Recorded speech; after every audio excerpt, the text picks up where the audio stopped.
Hi, Natalie. Guess where I am right now? What? Is that you, Tracy? Long time no see. It's been several years, right? Do you know where I am right now? I'm really sorry, but I don't have the time for that right now. I'll contact you again when things have settled down. You haven't been able to contact your husband Harry since last night, right? What? Do you know something about it, Tracy? If you know where he might be, then tell me, even if it's just a tiny clue. That's why I'm asking you to guess where I am right now. Huh? Don't tell me that. Are you two together right now? Yep, we've been together since last night. I'll ask you again, all right? Do you know where I am right now? Tracy. The answer is the Love Hotel in the town next to ours. I spent the past night taking my time tasting your husband Harry. He was super delicious. Thanks for the meal. Well, it's already been 3 months since we started going out, though. Just what are you thinking? Harry is my husband, and to think that I considered you my friend ever since middle school. What? Seriously? Well, I guess we were friends. You were my best friend whose job was to make me look better.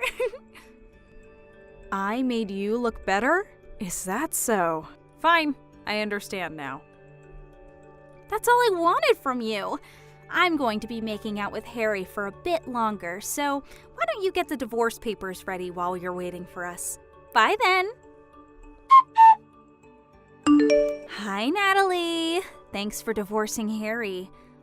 But don't you think asking a friend to pay an alimony is a little mean? You could have at least made it cheap since we're friends. The alimony I made you pay was a fair amount, and I was just expressing my legal right.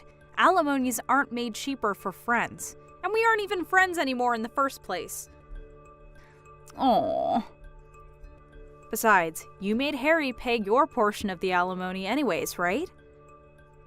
Oh, that's right. I did make him pay the alimony. He's so reliable. It must be because he has such a large salary. What? Harry has a large salary?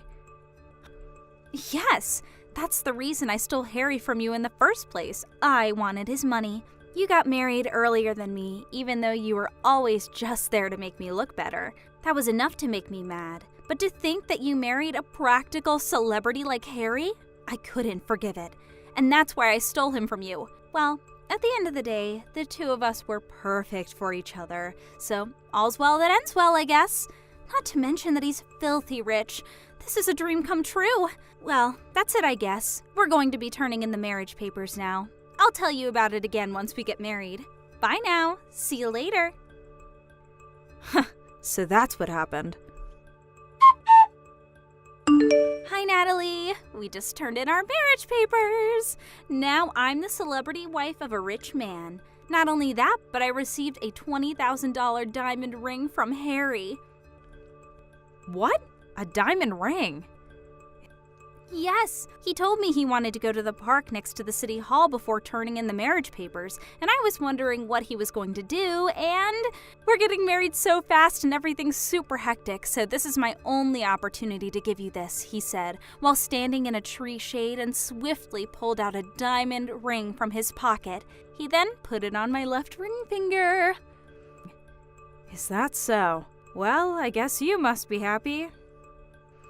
Sorry for stealing such a rich man from you.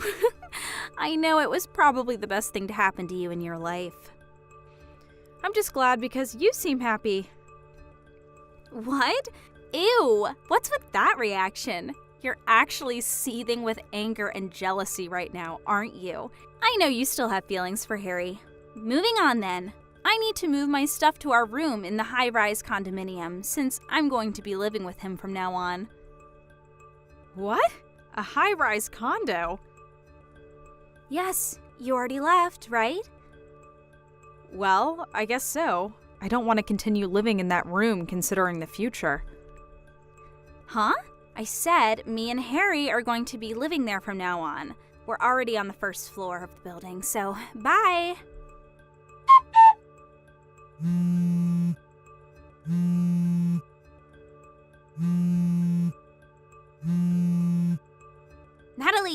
answer my calls. What is the meaning of this?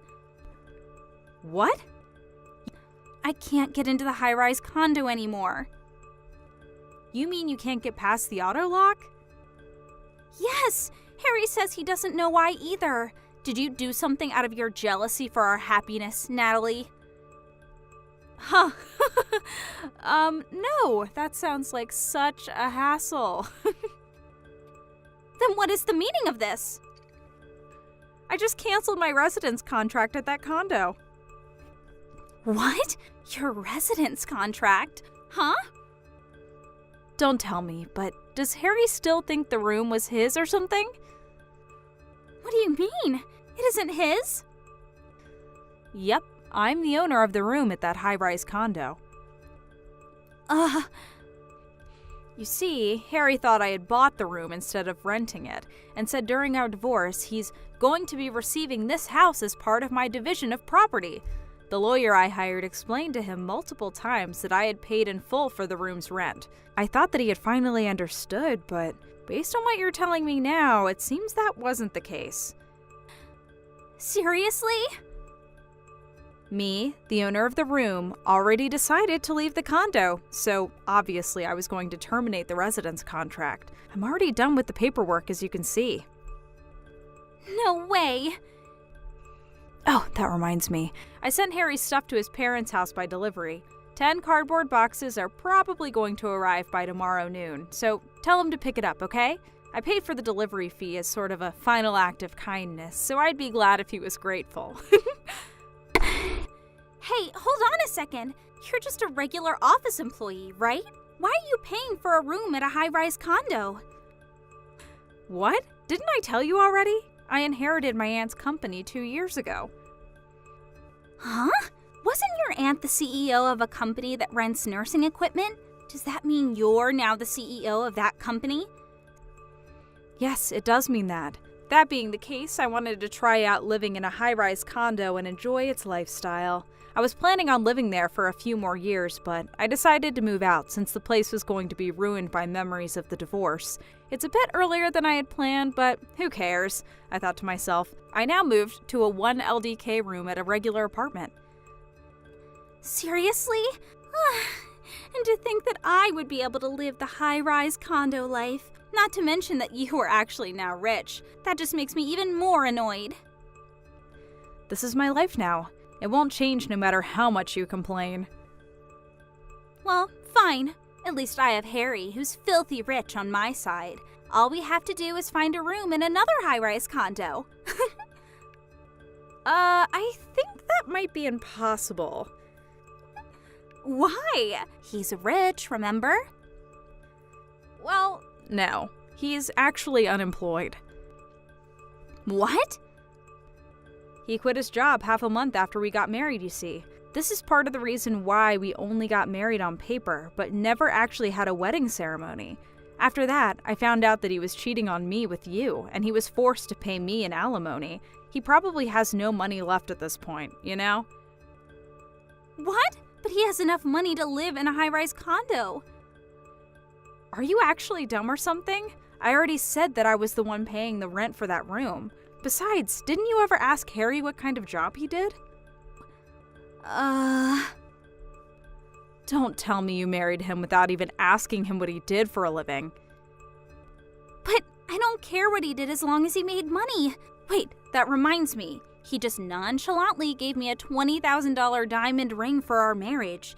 He probably has some sort of side business that he didn't tell you about, and this side business makes a lot of money. Is that diamond ring this one? What? Natalie, what's the meaning of this? Why do you have a picture of my ring? He was supposed to have bought it after you two got divorced. That's my ring, you see? What? It's a cubic zirconia ring that I bought for myself. Cubic zirconia? It's a name of a stone that looks like a diamond, but is actually relatively cheap. The price of the ring was $20, by the way. $20? What do you mean? It's true that I do have a $20,000 diamond ring in my possession, given to me by my aunt, but it's scary to have something that expensive lying around the house, so I have it stored elsewhere. Then this $20 ring is what? I found it on an online shop, and it looked like the ring that my aunt gave me, so I bought it thinking that it would be a good decoy. I couldn't find it ever since I moved, so I thought I had lost it, but I didn't notice that Harry stole it. What? What he did is probably just theft, but it's not like I want it or anything, so I'll give it to you, Tracy. What is this? Huh? The wedding ring! Harry thought it was a $20,000 diamond ring your aunt gave you, so he took it as part of his property division. He said, so I had it checked out before we got married at the jeweler to be certain, and it was actually a cubic zirconia ring, just like you said. I told you, didn't I? Oh my God, what are you going to do about this? I just married a poor, unemployed man. Why don't you divorce him if you're not happy with the marriage? You say it like it's so easy. Come to think of it, I don't even have a place to live. I already canceled the residence contract at my apartment since I was so ready to move to a high-rise condo. Oh, that reminds me. Your parents' house no longer exists since your parents got divorced, right? That's right. My. What do you mean, my? You're the one who started all this mess, Natalie. How is this my fault? How was I supposed to know that you, the wife, were the main source of income? No one would have guessed such a thing. Why didn't you tell me sooner? You mean I was supposed to tell you after you stole Harry from me? But we're friends. Even if we were friends back in school, we hadn't been in contact for several years. I never had an opportunity to tell you all about me and Harry's situation, did I? But doesn't this mean that you were screwed the moment you decided to steal Harry from me? But it looks like all you can say is but, and it's none of my business what you do now that Harry and I are divorced, so figure this out between you and Harry, all right? Natalie, wait! Bye. Natalie! Tracy and Harry were saying that they had nowhere to live now that I'd moved out of the high-rise condo, but it seems they remembered that I had told Tracy that I sent Harry's stuff to his parents' house, so that's where they went the next day. Apparently, they were planning on making it seem like the divorce was my fault and getting the sympathy of Harry's parents and eventually convincing them of letting him and Tracy move in, but obviously I explained to them what had happened. After all, I was sending them a bunch of stuff. The two arrived at Harry's parents' house not knowing that they already knew what had happened and started spewing their lives, which made Harry's parents even more furious. Harry's father, absolutely enraged, arranged and put into motion an improvised plan. I handed over the two of them to my friend who's a fisher, so they won't be coming to land for a while, I think, he said. I imagine they were sent out on a deep-sea fishing boat, but I didn't think any further. Thank you for watching. Please subscribe and hit the like button. See you next time.